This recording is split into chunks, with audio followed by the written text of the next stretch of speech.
Être copywriter freelance, c'est un des métiers qui rapporte le plus tout en étant super kiffant à faire. Vous pouvez gagner des salaires atteignant 6 chiffres par an, voire même 7 chiffres ou 8 chiffres si vous faites partie des meilleurs. Vous pouvez travailler d'où vous voulez et quand vous voulez. La demande est de plus en plus grande parce que de plus en plus de gens réalisent l'importance de savoir écrire des bonnes pages de vente. Non, je déconne pas. Le copywriting, c'est vraiment une compétence qu'il faut que vous maîtrisiez si vous voulez pas vous faire écraser par vos concurrents. Imaginez une bataille. D'un côté, vous avez un soldat avec un bazooka qui a une grosse armure et qui a des gros biscottos. Et de l'autre, vous avez 1 million de soldats avec un pistolet. À votre avis, qui va gagner la bataille? C'est bien évidemment les 1 million de soldats. Le copywriting, c'est pareil. Vous avez le choix entre vendre votre produit au téléphone, passer plusieurs heures avec eux et tenter de négocier un appel qui souvent vous fera perdre beaucoup de temps et beaucoup d'énergie pour pas grand chose. Ou alors, vous créez une page de vente qui ira toquer toute seule à la porte de votre client avec une offre irrésistible sans que vous ayez à bouger le petit doigt de votre canapé. Et le pire, c'est que vous pouvez démultiplier ces soldats à l'infini. C'est fou, non? Attention, je vous dis pas que vous allez rester les bras croisés à rien faire en gagnant de l'argent. Vous allez devoir vous bouger, pratiquer et comprendre le fonctionnement de la psychologie humaine. Mais par où commencer? Comment démarcher ses premiers clients? Quelle erreur éviter? Sur quoi se concentrer quand on débute son apprentissage? C'est tout ce que vous allez découvrir dans cette interview avec un copywriter professionnel. Sans expérience et en moins de 2 ans, il est passé de 0 à 5 000 € de chiffre d'affaires par mois. Vous voulez savoir comment obtenir les mêmes résultats? Alors vous êtes sur la bonne vidéo. Avant de démarrer, sachez qu'il n'y aura rien de spécial à l'écran, donc profitez-en pour faire votre vaisselle ou ranger votre appart ou faire toute tâche que vous n'aimez pas faire habituellement. Prêt? Alors lancez l'interview. Bonjour Francisco. Salut Alexis, comment ça va? Ça va et toi? Ça va bien, merci pour cette invitation. Vraiment, merci beaucoup à toi d'être venu parce que j'aime vraiment énormément ton style, tes écrits comme je te l'avais dit. Et tout ça me fait vraiment plaisir de pouvoir discuter avec toi pour pouvoir avoir un peu ces retours. Ah oui, avec plaisir. Du coup, première question, est-ce que tu pourrais te présenter rapidement pour que les gens puissent situer qui tu es? Oui, avec plaisir. Donc moi je suis copywriter depuis à peu près 1 an. Et avant ça, j'étais photographe, retoucheur. Je faisais beaucoup de retouches photos pour les rendre plus belles, etc. Et puis, il y a à peu près en 2018, j'ai commencé un peu à entreprendre sur Internet. Et rapidement, je me suis intéressé au copywriting. J'ai décidé d'en faire mon métier. Et en 2020, je me suis lancé. Voilà. Est-ce que tu peux expliquer un peu ce que c'est que le copywriting? Parce que je pense que tout le monde ne connaît pas forcément le terme. Oui, à ne pas confondre avec copyright, c'est pas la même chose. Copywriting et copyright. Copyright, c'est pour protéger les photos. C'est une espèce de droit d'auteur, tu vois. Si tu utilises la photo d'un journaliste, d'un photographe, normalement, tu es tenu d'avoir une autorisation ou de mentionner son nom, etc. Voilà, parce que ça lui appartient. Le copywriting, c'est autre chose. Copy, c'est comme une copie, tu vois, rendre une copie à l'école. Et writing, écrire des copies. En gros, c'est ça que signifie plus ou moins le mot. Donc ça veut dire quoi? Ça veut dire que aujourd'hui, les gens ont besoin de convaincre sur Internet, puisque contrairement à une boutique physique, il n'y a pas de vendeur. Personne n'est là pour te conseiller, pour te rassurer, pour répondre à tes doutes, etc., pour te motiver à acheter, à regarder une vidéo, etc. Et pour ça, par contre, il y a les mots. Tu peux convaincre avec les mots, et c'est ce que je fais. Je trouve les mots qui vont persuader les gens d'acheter en ligne, de regarder une vidéo, etc. Donc ouais, en gros, toi, ton job, c'est de faire des pages de vente ou d'écrire des textes qui vont pousser les gens à acheter des choses. Alors à acheter, en fait, à passer à l'action. Ça peut être pas seulement acheter, mais ça peut être par exemple, tu vois une publicité, moi je l'ai écrite et pensée spécifiquement pour que tu cliques dessus. Et après, tu arrives sur une page et là, je vais te convaincre de me donner ton email. Donc, et après, je vais te convaincre à un moment donné peut-être d'acheter quelque chose. Mais il y a plusieurs étapes, c'est pas seulement la vente. Voilà. Ouais, ok. Ça va. Est-ce que tu peux nous parler un peu plus de ce que c'est que le copywriting humain et bourrin? Parce que c'est 2 termes que tu as définis. Oui, c'est aussi une façon pour moi de montrer mes valeurs, ma différence par rapport à tout plein d'autres copywriters. C'est un métier qui commence un petit peu à émerger, il y a de plus en plus de monde qui se lance. Et du coup, c'est important d'avoir une patte, quelque chose qui te rend unique. Et moi, justement, j'ai analysé un petit peu ce que les gens faisaient sur les pages de vente à droite à gauche. J'ai aussi questionné beaucoup d'entrepreneurs.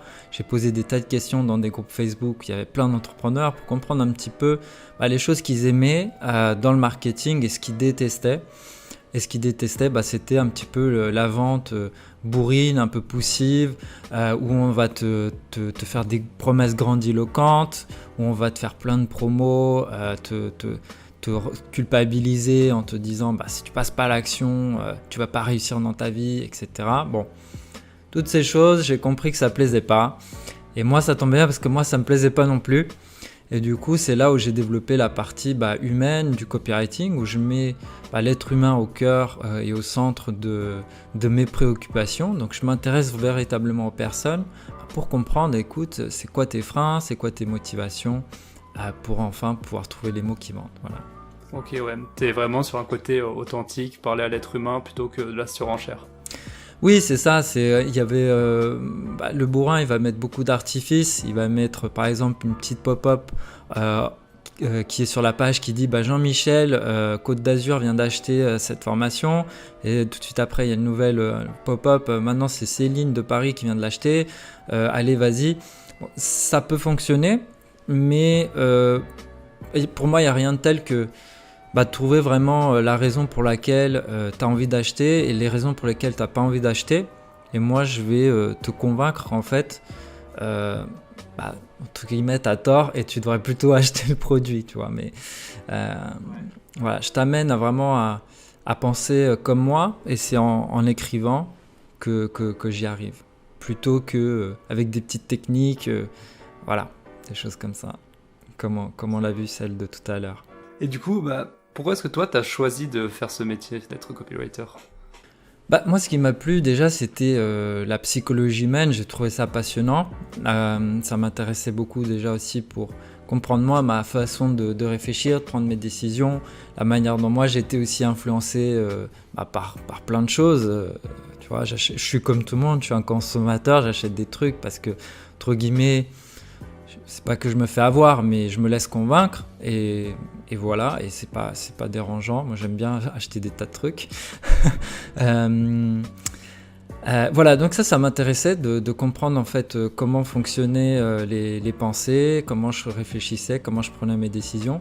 Et puis après, j'ai bien compris qu'il y avait un métier là-dessus, qui était en plus un métier qui est nécessaire, qui ne risque pas du tout de disparaître parce que on aura toujours besoin de persuader, toutes les marques du monde auront toujours besoin de convaincre les gens d'acheter ce qu'ils font, et pas seulement, mais tu as aussi besoin de convaincre un entretien, tu as besoin de convaincre peut-être une fille que tu séduis, si tu veux la convaincre de se mettre en couple avec toi, etc. Bref, je me suis dit c'est quelque chose qui est pérenne, qui sera toujours utile. Contrairement à d'autres métiers, comme je pense, peut-être la pub Facebook, c'est peut-être un truc d'ici quelques années, on ne sait pas ce que va devenir Facebook, ça marchera peut-être plus, peut-être la pub va devenir hors de prix, je ne sais pas. Il y avait plein de possibilités, et ça, c'était quelque chose qui était passionnant et qui va durer.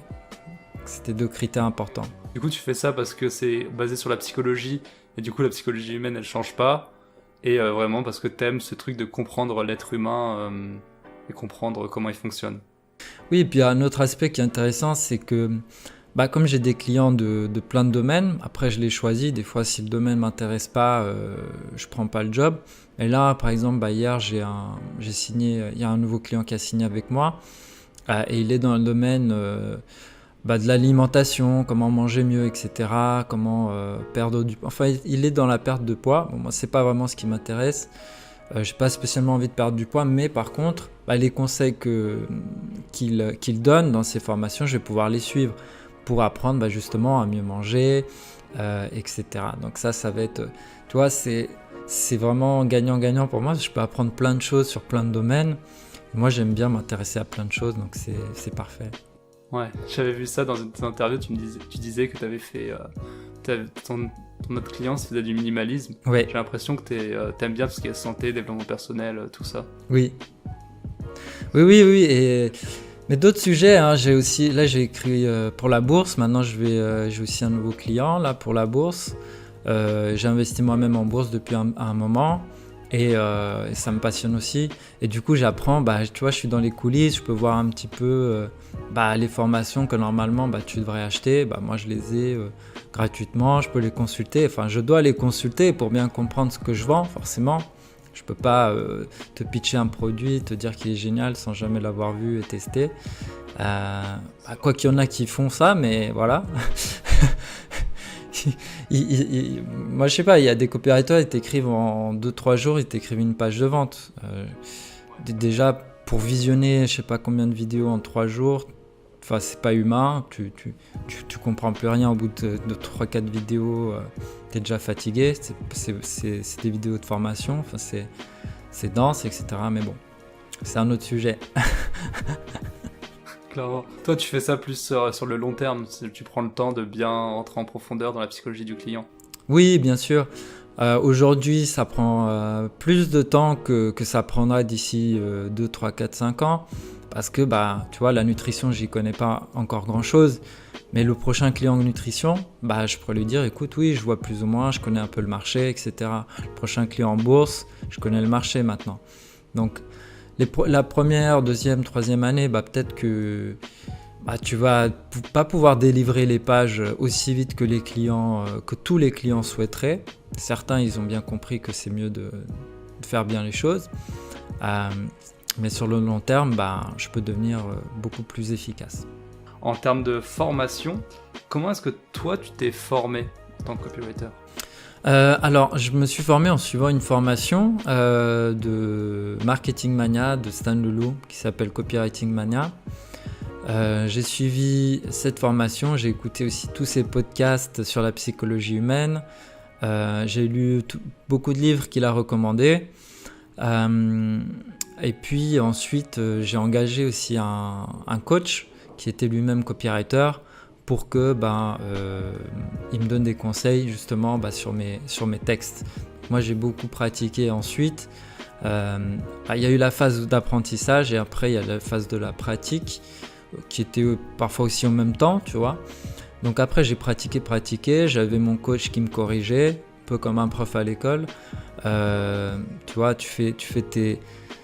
Tu vois, tu fais ton examen, mais si t'as pas de prof qui te corrige et qui te dit c'est juste ou si c'est faux, tu sais pas où t'en es et tu sais pas comment t'améliorer. Donc ça, c'est quelque chose qui est souvent négligé par les copywriters, c'est qu'ils se lancent, mais personne, ils n'ont pas quelqu'un qui a peut-être un peu plus de passé ou de compétences pour revoir leurs textes, les coacher, etc. Donc il y a eu ça, il y a eu aussi, je fais partie d'un mastermind, donc tous les mercredis, pendant un an, pendant 2020, tous les mercredis on s'est appelé pendant 1h30, 2 heures, et on a parlé de copywriting, mais surtout du métier. Donc c'est pas tellement comment écrire une page, mais quoique on a vu pas mal de pages ensemble, parfois quand j'étais bloqué ou eux, on s'est donné des conseils. Mais c'était aussi beaucoup de discussions sur comment trouver des clients, comment facturer, comment se faire connaître, etc. Il y a plein de choses en fait. C'est pas qu'une chose qui a fait que j'ai appris le copywriting. Il y a beaucoup de choses. Ok. Donc c'est ton expérience en général. Oui. Le fait que tu aies voulu à faire des formations, parler avec des gens copywriters, te former avec les plus grands, on va dire. Exactement. C'est vrai aussi j'ai parlé en dehors du mastermind, j'ai parlé avec d'autres copywriters. À chaque fois que j'ai eu l'occasion d'en rencontrer, je discute un petit peu avec eux. J'ai suivi des groupes Facebook pour comprendre un petit peu surtout mon marché. Ça, c'est ce qui m'a aidé à me positionner vraiment, à trouver ce créneau différent. Voilà, même hier encore, j'ai assisté à un webinaire d'un copywriter qui est concurrent, tu vois. De Théo Rossi ? Oui, c'était lui. C'est pas vraiment concurrent parce que lui, il fait des formations et moi, je suis copywriter. Mais c'était intéressant parce que c'est toujours un bon rappel. Moi, je me souviens, il y avait une anecdote, je sais plus qui c'était par contre. Mais c'était un grand marketeur qui était allé à une conférence enfin une espèce de conférence. Et il y avait 2 conférences ce soir-là. Il y en avait une pour les débutants en marketing et puis il y en avait une autre pour les avancés. Lui, il était très connu, très réputé. Et du coup, il se dirige vers la salle pour les débutants. Et là, on l'interpelle, on lui demande « Mais pourquoi vous allez là, à la salle des débutants ? Je comprends pas, vous êtes... c'est peut-être même vous qui pourriez donner le cours ce soir, vous êtes tellement connu et tout ça.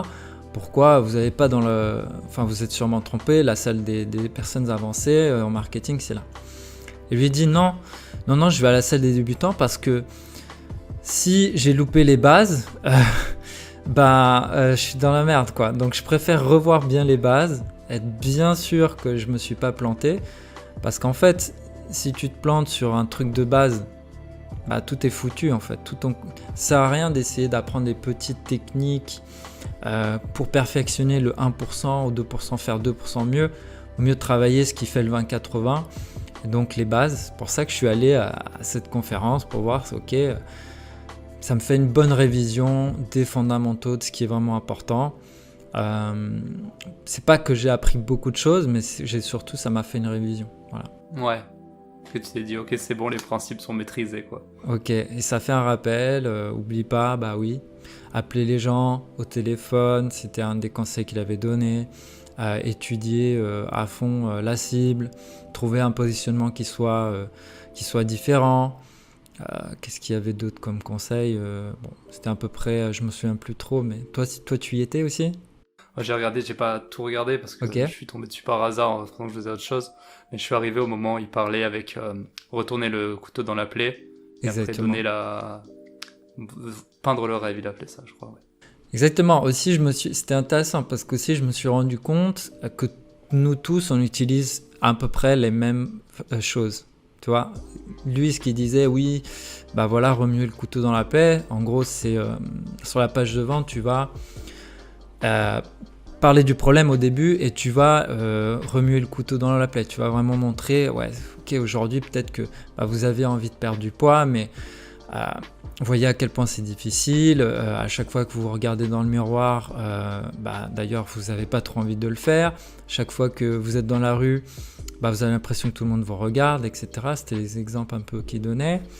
C'est une technique que justement on utilise tous. Et là, je me suis dit, ok, est-ce que tu as envie de faire comme tout le monde ? Est-ce que toi aussi, tu as envie d'avoir la même structure que tous les autres copywriters ? Parce que manifestement, on est tous en train de faire la même chose. Et comment est-ce que tu vas te différencier des autres si tout le monde fait pareil ? Donc, tu vois, c'était aussi intéressant à ce niveau-là. Je me suis questionné et maintenant je ne sais pas ce que je vais faire, mais je vais réfléchir à essayer de faire autrement. Ce qui me permettra justement d'ici quelques temps d'arriver et de dire tous les copywriters vous disent qu'au début il faut parler du problème et de remuer le couteau dans la plaie, n'est-ce pas ?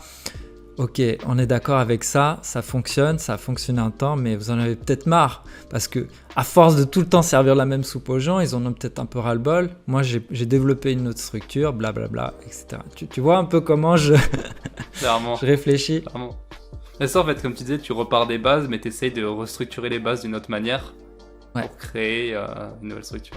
C'est pour me faire remarquer, en fait. C'est une technique toute bête, c'est vraiment d'aller toujours à contre-courant de ce que les autres sont en train de faire. Et ça marche aussi. Même si peut-être la technique que je vais développer, elle est peut-être en théorie moins efficace, mais juste parce qu'elle est différente, elle peut être plus performante parce que les gens en ont juste ras-le-bol qu'on leur serve toujours la même structure. Si tu lis 10 pages de vente sur comment mincir aujourd'hui écrit par des copywriters pro, tu vas remarquer c'est presque toujours pareil. Il suffit que moi j'en fasse une même qui est un peu moins bien, mais juste parce qu'elle est différente, les gens qui la lisent et qui en ont eu tellement marre qu'on leur serve tout le temps le même discours, ils vont peut-être juste acheter pour cette raison-là. Tu vois ce que je veux dire ? Clairement, ouais. Notre cerveau il a besoin de nouveautés. Exactement, voilà. Et du coup, pour continuer avec ce truc de formation, c'est quand le moment de Joe, je sais pas si t'as eu un déclic où t'es passé de je suis en train d'apprendre à c'est bon, je peux vendre mon premier produit. Est-ce que t'as eu ce déclic ou... En fait, moi je m'étais fixé comme objectif déjà de me fixer pendant 6 mois parce que j'avais le temps, j'avais les moyens de le faire. Et donc j'ai attendu un petit peu le go de mon coach. Je crois me souvenir de ça, où il m'a dit écoute, là c'est bon. Et moi aussi je me suis senti prêt. Ou ok, j'ai un bon niveau maintenant. Parce que moi dès le départ je voulais tout de suite signer des gros projets. En fait mon idée depuis le début c'était de faire un gros coup. Je voulais prendre une page et faire x2, x3, x5 sur le chiffre d'affaires. Donc je voulais pas commencer par des petites missions. J'aurais pu commencer par j'écris des pubs Facebook par exemple, c'est pas très compliqué, c'est pas très long.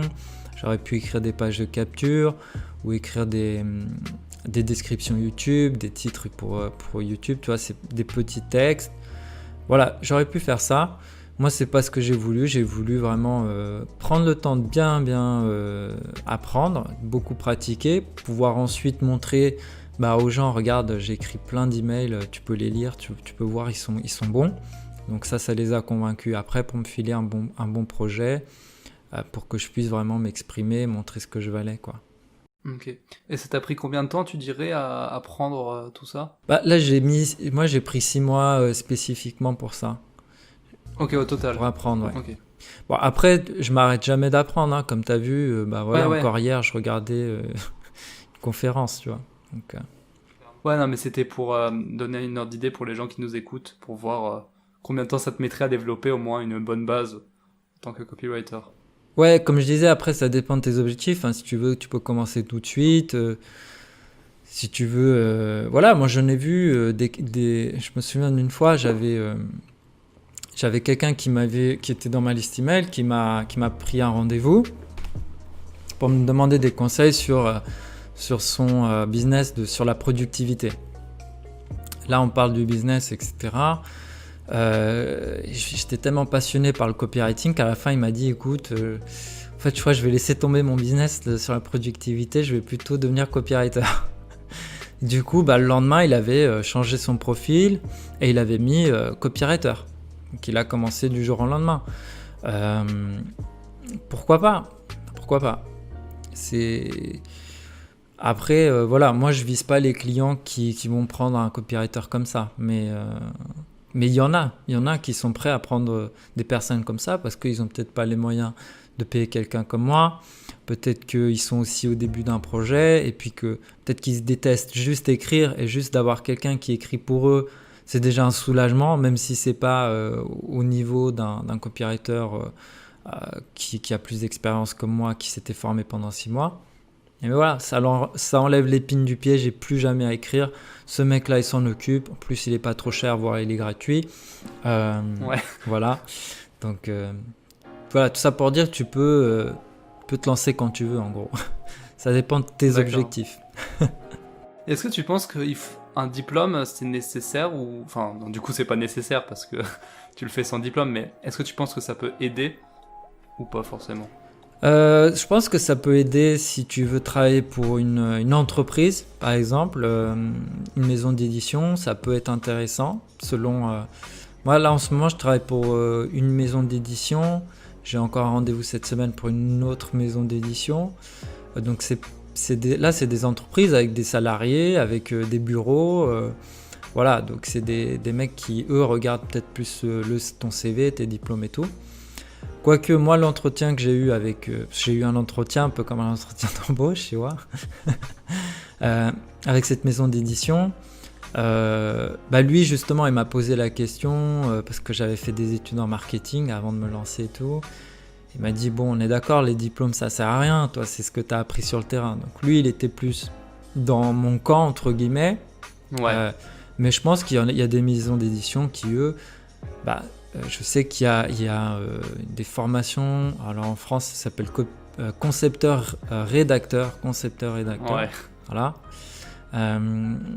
Je pense que oui, dans ce cas-là, oui, ça peut être intéressant. Si ton ambition c'est de bosser pour une boîte, si ton ambition c'est pour bosser pour des entrepreneurs, pour des startups, peut-être, peut-être pas, c'est peut-être pas nécessaire. Voilà. Tu le fais par toi-même. Voilà. En tout cas, pour moi, ça n'a pas été nécessaire. Parce que je connais pas je connais même pas une formation qui te donne un diplôme, en fait. En copywriting, j'en connais pas. sûrement que ça existe, mais peut-être d'ici 5-10 ans, ça va exister et ce sera super réputé de l'avoir fait. Hein. Voilà. Du coup, pour continuer dans cette lignée, tu me parlais que tu allais faire des entretiens. Ouais. Comment toi t'as fait pour tes premiers clients? Parce que je pense que c'est une question que beaucoup de gens se posent. Comment tu fais pour aller démarcher ton tout premier client déjà? Oui, moi à l'époque c'était les 2 premiers, je les ai eus le même jour lors d'un événement présentiel. Maintenant avec le Covid, c'est peut-être un peu plus compliqué. L'événement en l'occurrence c'était le grand rassemblement organisé par Romain Collignon. Là il a eu lieu dernièrement, mais c'était en ligne. Et là il y avait aussi moyen de... Moi, je suis aussi allé à cet événement pour prospecter un petit peu. Après l'événement, j'ai eu plein de boulot et puis j'ai recontacté personne, mais je pense qu'il y aurait eu moyen si j'avais un petit peu contacté les gens que j'avais rencontrés. Donc là, moi, j'ai commencé comme ça. C'était en présentiel. Maintenant, j'ai aussi fait de la prospection froide. C'est moi qui ai contacté directement des entrepreneurs. Donc ce que j'ai fait, je suis allé sur... en fait, comme je t'avais dit, j'étais photographe avant. J'ai tapé formateur photo sur internet, j'ai listé tous les youtubeurs et tous les mecs qui vendaient des formations là-dessus. Et je les ai pratiquement tous contactés en faisant en fait un feedback en vidéo de leur page de vente. Donc je filmais mon écran avec ma petite tête aussi en bas, je pense que c'est important. Et du coup je leur ai donné un feedback. Je lui ai dit écoute, voilà, ta page elle est intéressante, ça c'est bien, ça aussi. Maintenant je vois 2-3 choses ici qui te font perdre un peu d'argent, notamment ça et ça. Si tu veux, on en discute. Donc ça c'est par email que je lui envoie ce message. Si tu veux, on en parle. Comme ça je te donnerai encore 2-3 conseils. Là j'ai pas envie de passer non plus 40 minutes à t'expliquer tout ce que tu pourrais faire sur cette page. Donc si tu veux, on s'appelle et je te donne plus de conseils, tu vois. Donc, la personne elle se dit ouais, pas mal. Déjà il m'a donné 3 conseils. Tu vois, la technique elle est géniale parce que tu montres que tu es compétent, même si tu n'as encore jamais écrit pour quelqu'un. Juste t'es arrivé, tu as prouvé que tu étais compétent en disant ça et ça, ça va pas parce que ça et ça. Et par contre, tu préfères ça qui serait mieux. Et comme tu as bien expliqué les choses, et la personne elle est convaincue. Donc déjà, ça montre que tu sais convaincre pas mal et que tu sais de quoi tu parles. Après au téléphone, de nouveau, tu remets une couche, tu le remontres que tu es encore plus compétent et que tu as encore 2-3 choses que tu pourrais faire encore mieux. Et là, il commence à se dire, bon, ok, ouais, c'est pas mal, mais moi, j'ai pas vraiment envie de faire ça, ça prend beaucoup de temps, et puis vu que tu maîtrises bien ce que tu fais, si tu veux pas le faire pour moi. Donc c'est là où tu peux démarrer comme ça. Moi, j'ai eu 2 clients comme ça qui ont accepté de bosser avec moi. Voilà. D'accord. Donc, si je résume, t'es arrivé, t'as regardé leur page de vente, t'as fait une vidéo de combien de temps à peu près? Ça c'était variable. Moi je fais pas trop attention, mais je pense c'est en tout cas plus de 10 minutes, 10-15 minutes. Okay. Tu vois, Ok, d'accord. Mais avec le recul, des fois je me dis j'ai peut-être donné trop de conseils. Voilà, moi ce que m'avait conseillé mon coach, c'est que tu donnes 3 conseils et tu dis j'en ai encore 40 autres, mais là c'est au téléphone si tu veux. L'idée c'est pas de tout lui donner, sinon il n'y a plus aucune raison qu'il t'appelle, tu vois, qui veut bien t'avoir au téléphone. C'est sûr, ok. Donc ouais, t'es arrivé, tu lui as dit, voilà ta page de vente, tac tac tac, moi j'ai remarqué ça qui allait pas, voilà pourquoi ça va pas, et voilà ce que tu pourrais faire à la place. Tu lui as fait ça avec 3 conseils, ensuite tu lui as dit, écoute j'en ai plein d'autres, si tu veux on s'appelle, et là tu l'as appelé, tu lui as montré que les autres conseils, c'est ça? Ouais, je lui donne 2 conseils. En fait, il y a 2 parties à peu près au téléphone, tu vois. Partie 1, c'est je te donne des conseils. Partie 2, je vais te convaincre de travailler avec moi. Ou alors, tu es déjà convaincu, mais ça peut arriver. Donc là, voilà, au bout des conseils, je lui dis, écoute, voilà, c'était comme convenu, je t'ai donné les conseils. Maintenant, j'ai une proposition à te faire. Je peux te parler un petit peu de ce que moi je peux te proposer de faire pour toi. Si tu es intéressé, je t'en parle. Sinon, on peut en rester là, on reste bons amis et puis il n'y a pas de problème, tu vois. Donc je le force pas j'essaie pas de lui vendre le truc s'il en veut pas du tout. Donc souvent, soit par politesse, soit parce qu'ils ont vraiment envie, ils disent ok, vas-y, dis-moi ce que tu peux faire. Et là, tu as préparé un plan. Tu vois, tu t'improvises rien du tout. Moi, j'avais préparé, voilà, donc d'après mon analyse, il faudrait en fait revoir totalement la page. Donc il y a juste 2-3 petits éléments qu'on peut garder, les témoignages, ça c'est bien, ça c'est bien, ça c'est bien. Maintenant, pour que je puisse trouver les mots qui vont vendre, ce serait bien que je puisse suivre ta formation, qu'on puisse discuter pour que tu me dises qu'est-ce que c'est ton business, etc. Voilà, je lui dis un petit peu tout ce qu'il faudrait faire et je lui dis voilà, est-ce que c'est quelque chose qui t'intéresse? Il me dit oui, c'est pas mal, ça a l'air d'être un bon plan, ok. Est-ce que tu veux qu'on parle du prix? Voilà, c'était intéressé de savoir, tu vois, combien ça peut coûter. Oui, ça m'intéresse, donc tu vois. Donc lui, c'est important, en fait, c'est des techniques, mais quand tu lui poses des questions, il s'engage. Voilà, c'est lui qui décide, qui veut en savoir plus, c'est lui qui décide, qui veut connaître le prix. Donc il commence entre guillemets, c'est comme si tu l'obligeais à s'intéresser à ce que tu lui proposes. Et là, je lui annonce le prix. Et puis après, on négocie. Des fois, il veut un peu plus cher. Non, ça, il veut jamais. Il veut que ce soit toujours moins cher. Ou il en veut plus. Donc là, tu négocies jusqu'à trouver un accord ou pas d'accord du tout. Ça m'est arrivé aussi assez souvent. Ou même la personne, ça m'est arrivé aussi, où ils me disent ok, mais moi, je voulais pas parce que je le sentais pas. Voilà. C'est important. Ok, ouais, faut que tu le sentes. Ouais. Sens que c'est quelqu'un avec qui tu peux travailler. Du coup, j'ai une question, je sais pas si tu as envie d'y répondre, mais je pense que ça peut être intéressant. Tu les as facturés combien, tes premiers clients? Les premiers, alors au début, j'ai travaillé, c'était au pourcentage, donc justement pour enlever le maximum de peur, de friction, pour ça c'est pas mal. Il y ait en toute confiance. Je dis écoute, tu me paieras si j'ai des résultats, tu me donneras un petit peu de la plus-value que je vais générer, et puis voilà, puis toi tu gardes le reste. L'autre client, lui c'était pourcentage plus une somme fixe, donc il m'a payé justement ça. Donc ça c'est ce qui fonctionne le mieux à tes débuts. Je pense qu'il ne faut pas le faire peut-être trop longtemps. En tout cas, le pourcentage c'est toujours intéressant, mais vaut mieux quand même avoir un fixe pour être plus tranquille. Ok. Et tu lui dis genre, je te prends tant de pourcents pendant tant de temps, c'est ça? Oui, alors moi j'avais pris, je te prends, je sais pas si c'était 10 ou 15% du chiffre d'affaires que je génère en plus de ce que lui faisait déjà, tu vois. Parce que s'il faisait déjà 1000 € par mois avec son truc, je vais pas lui prendre 15% des 1000 € qu'il faisait déjà sans moi, tu vois. Ce serait pas très juste. Donc si moi je génère 2000, je vais prendre 10% des 2000, tu vois. Donc c'était vraiment comme ça. Et c'était autant de temps qu'il utiliserait mes textes. Donc s'il les utilise pendant 10 ans, voilà, c'est comme une espèce de location. Voilà, après le jour où il retire les textes, c'était terminé. Ce système-là, il est magnifique sur le papier. Moi, ça a été compliqué parce que la personne, il faut que tous les mois, elle aille vérifier, que toi, tu puisses vérifier aussi combien de ventes elle a fait. Il faut faire des virements récurrents, ou sinon, tu peux avoir confiance et se dire, tu me payes une fois tous les 6 mois.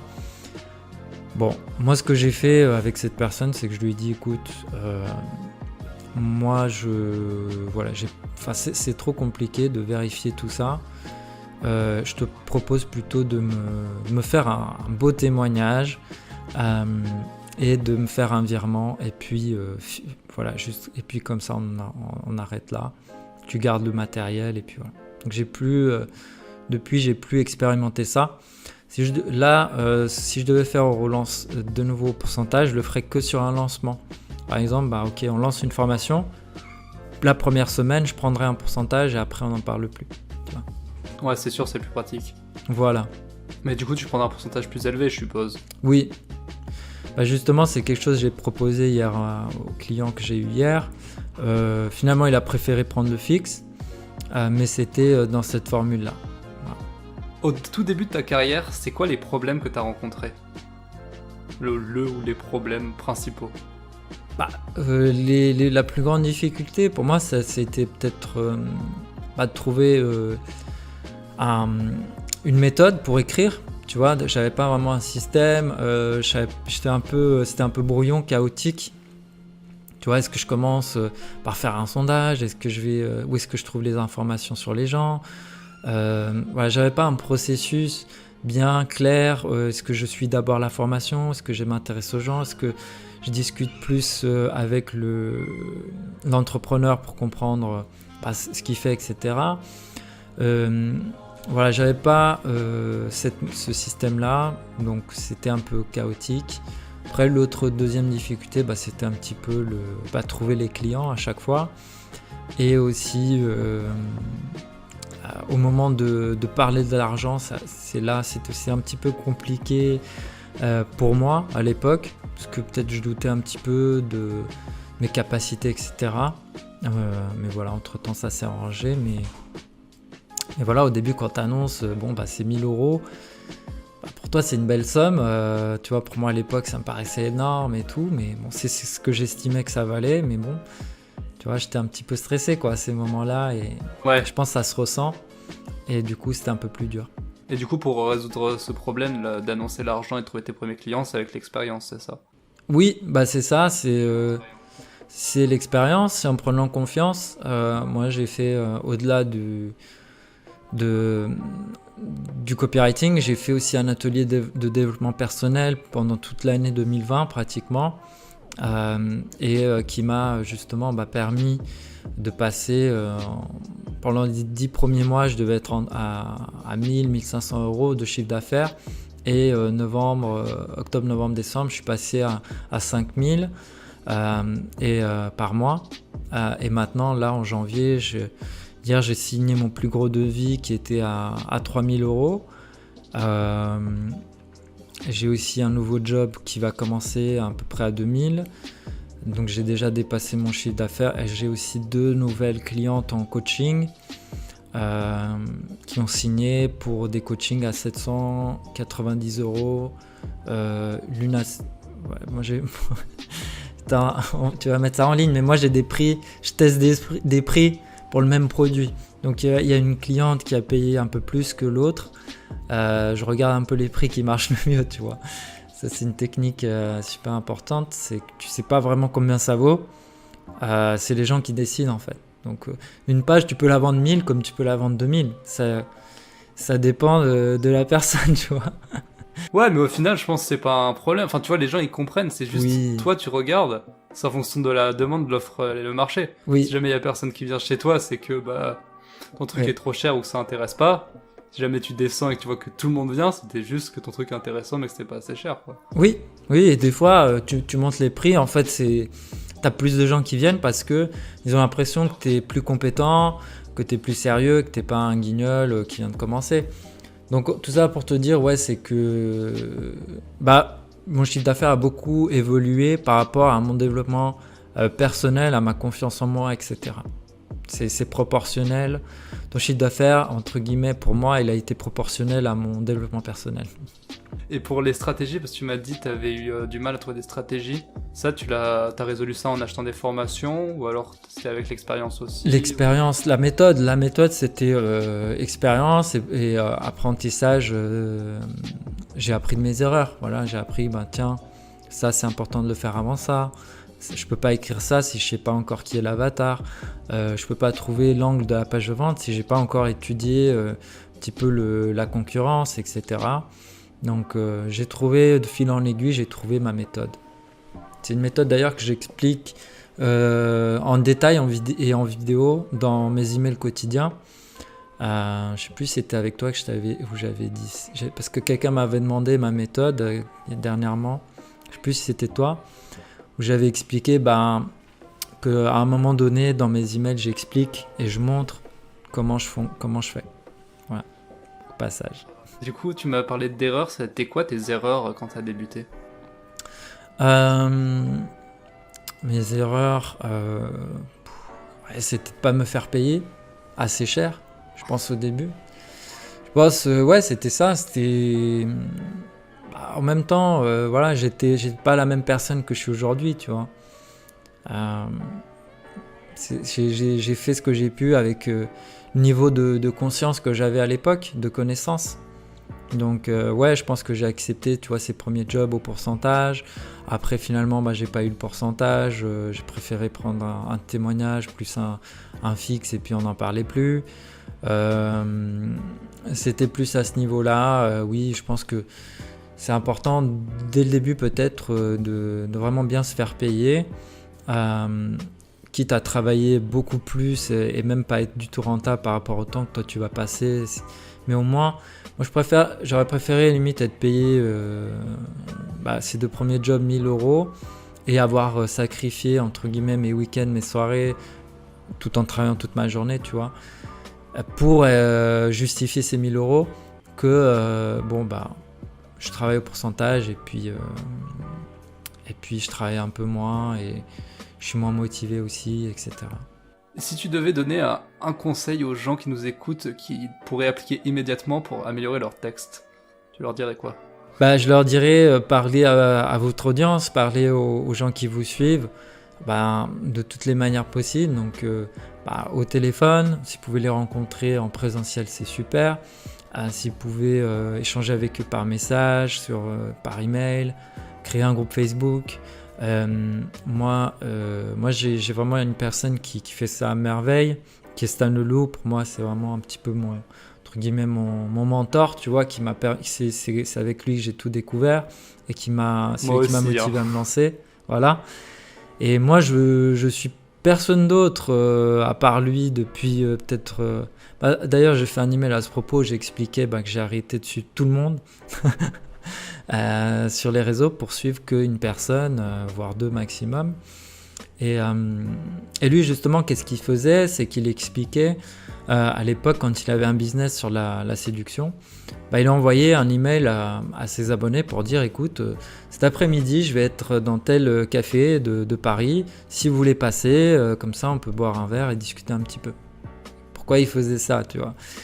Il faisait ça pour comprendre les gens, pour comprendre pourquoi ils étaient timides. Lui, il a créé une offre sur vous voulez séduire mais vous êtes timide. Il a compris quelles étaient les peurs qu'ils avaient, les besoins, les désirs, des situations de vie par exemple que les gens vont lui raconter. Tu vois, dernièrement j'étais en soirée, il y avait cette fille qui me plaisait, voilà, c'était la copine de ma meilleure amie, nanani, nanana, bon. Et lui, à partir de là, il se nourrit de toutes ces choses, de toutes ces histoires. Et il en parle dans les mails et c'est comme ça qu'il est pertinent. Donc ça, c'était une première technique qu'il utilisait, qui était top. Aujourd'hui, pour l'utiliser, tu pourrais faire un Zoom. Tu pourrais te mettre sur Zoom et te dire, écoutez, voilà le lien. Aujourd'hui, je vais être sur Zoom. Si vous voulez passer, me faire un petit coucou et discuter un petit peu de choses et d'autres, voilà le lien. Vous connectez-vous et puis on en parle. Voilà. Et à la limite, tu peux même...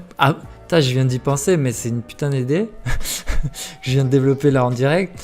Mais je me dis, c'est trop génial. Et après, tu peux, de fil en aiguille, écoute, voilà, ça devient intéressant. Si tu veux, on se fait un Zoom, mais privé ou juste entre nous, tout à l'heure ou demain, et on parle de ce projet, tu vois. Où on arrête tout, on vire les autres personnes et on va juste discuter nous deux.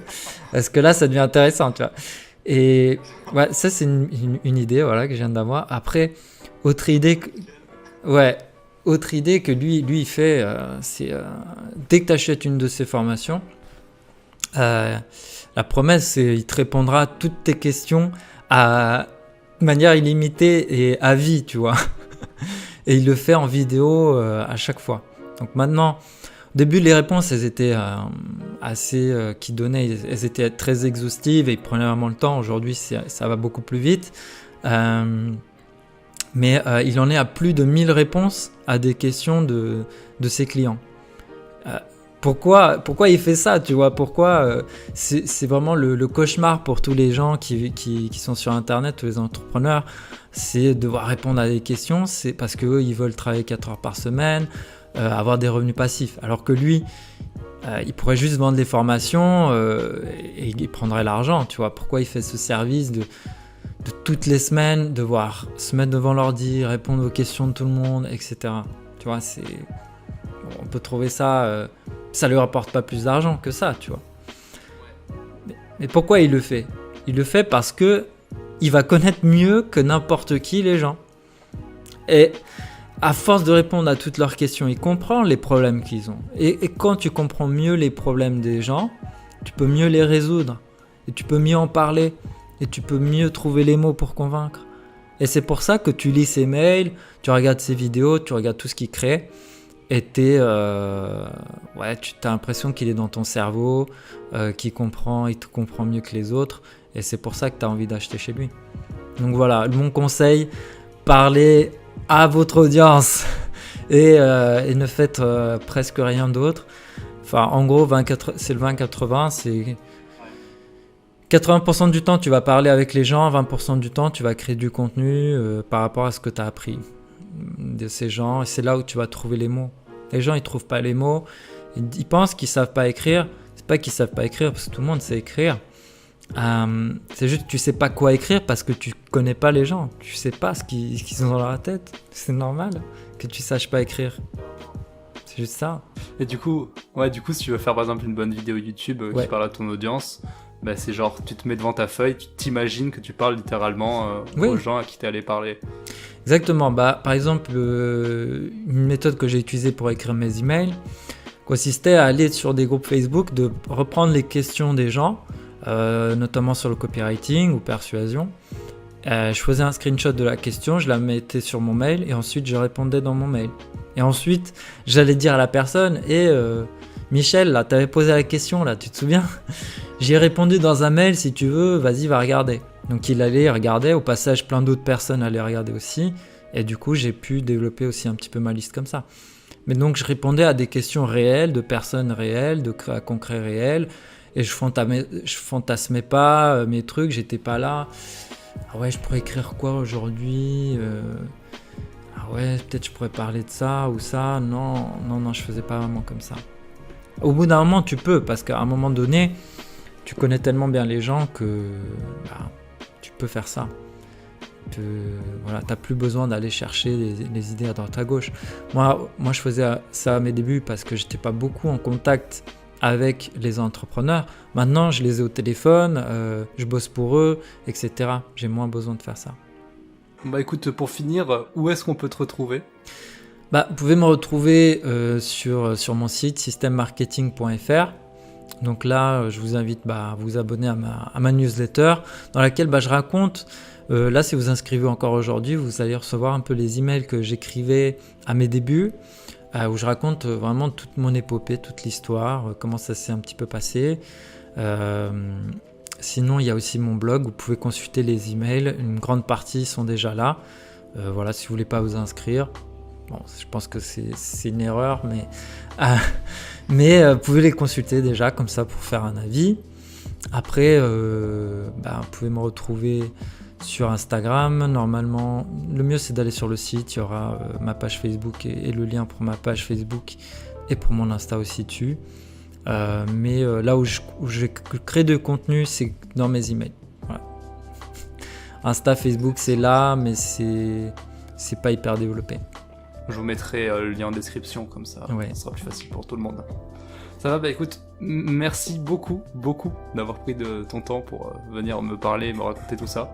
Moi, c'est un truc qui me passionne, tout ce qui est psychologie humaine, écriture. C'est pour ça que je fais une chaîne YouTube là-dessus. Trop bien. Et vraiment, comme je t'ai dit, j'ai vraiment été fan de ton style d'écriture. Je l'ai trouvé particulier, comme t'expliquais, un style un peu unique. Et du coup, c'est pour ça que j'avais vraiment envie de pouvoir te poser toutes ces questions. Oui. Ouais, c'est génial. Bravo en tout cas pour ta chaîne. Je la connais pas encore très bien. Je vais jeter un œil aussi. Et je pense que je vais apprendre plein de trucs aussi sur ta chaîne. Hein. Psychologie humaine, ça m'intéresse. J'essaie de parler un peu de tout ce qui est storytelling, en mode les scripts des scénarios, les vidéos, pourquoi est-ce qu'on reste sur les vidéos jusqu'au bout. Mon idée, moi, c'est d'apprendre aux gens à écrire des scripts qui captivent. Comment tu fais pour écrire un texte que la personne va lire jusqu'au bout ? Ouais, ça c'est toute une histoire, c'est passionnant, ouais. Bon bah voilà, en tout cas, merci beaucoup. Bah, merci à toi, c'était un plaisir. Et au revoir les gens. Salut! Si vous souhaitez apprendre à écrire des textes captivants pour fidéliser votre audience, alors abonnez-vous en cliquant sur le bouton juste en bas. Et si vous voulez découvrir l'erreur fondamentale que font tous les débutants en se lançant sur YouTube, cliquez sur cette vidéo. Vous y apprendrez également la règle d'or pour que les gens regardent votre vidéo jusqu'au bout. Et sur ce, moi je vous dis à plus.